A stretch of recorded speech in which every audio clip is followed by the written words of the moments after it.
They say, when a people fall in love with their land, it takes only one man to awaken a nation. This is the story of such a man, a prince raised in the heart of an enemy empire, but who carried the soul of his homeland deep within. His name was Gjergj Kastrioti, but the world would come to know him as Skanderbeg. Today I'll tell you the tale of the rebel who roared like a lion and never bowed. It began in the year 1405 in the rugged mountains of Albania. Gjergj was born into the noble Kastrioti family, proud defenders of their land. But fate had other plans. At just 9 years old, the Ottoman Sultan summoned him, a practice used to ensure loyalty from regional rulers. He was taken away from his home and given a new name, Skanderbeg. He was raised among the Ottomans, trained in war, in politics, in discipline, and over the years he became one of their finest generals. But deep inside, he never forgot where he came from. Then came the turning point, the year 1443.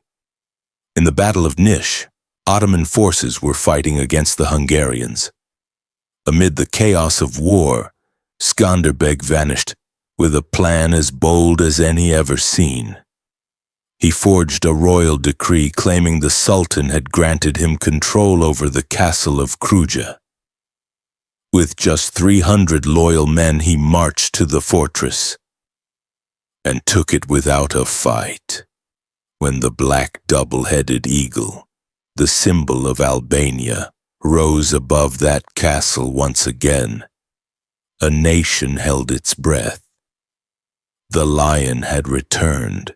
For the next 25 years, Skanderbeg led a resistance like no other. He united the scattered Albanian principalities. He turned farmers into fighters, villages into fortresses.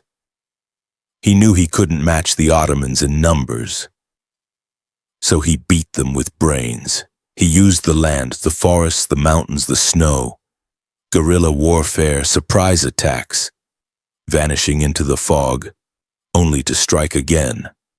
Sultan after sultan sent armies to crush him, Murad II, then Mehmed the Conqueror. But time after time, Skanderbeg held the line. In 1450, the Ottomans sent 100,000 soldiers to surround Kruja. Inside the fortress, barely 8,000 defenders, they had no hope, except Skanderbeg. For 5 long months they held off the siege. They fought through starvation, cold, and fear. And when the Ottomans finally withdrew, the message was clear. Albania would not fall. Skanderbeg became more than just a general. To the Christian world, he was Athleta Christita, the champion of Christ. He received aid from Rome, weapons from Naples, promises from kings. But in the end, he stood mostly alone. Yet he never gave up. He inspired not just Albanians, but people across the Balkan, in Serbia, in Greece, in Bosnia, to rise. He showed the world that even a small nation with the will to fight could stand against the might of an empire. Then in 1468, Skanderbeg fell, not to sword or spear, but to malaria. At just 62, he left behind no great kingdom, no towering palace, but something far greater, a legacy. The Ottomans would eventually take Albania, but they could never take his spirit.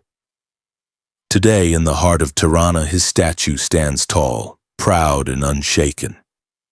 Skanderbeg isn't just a name in Albanian history, he's a symbol, a flame, a reminder that freedom is worth fighting for.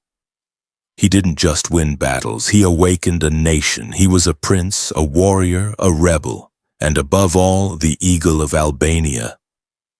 This was the story of Skanderbeg, the man who defied an empire.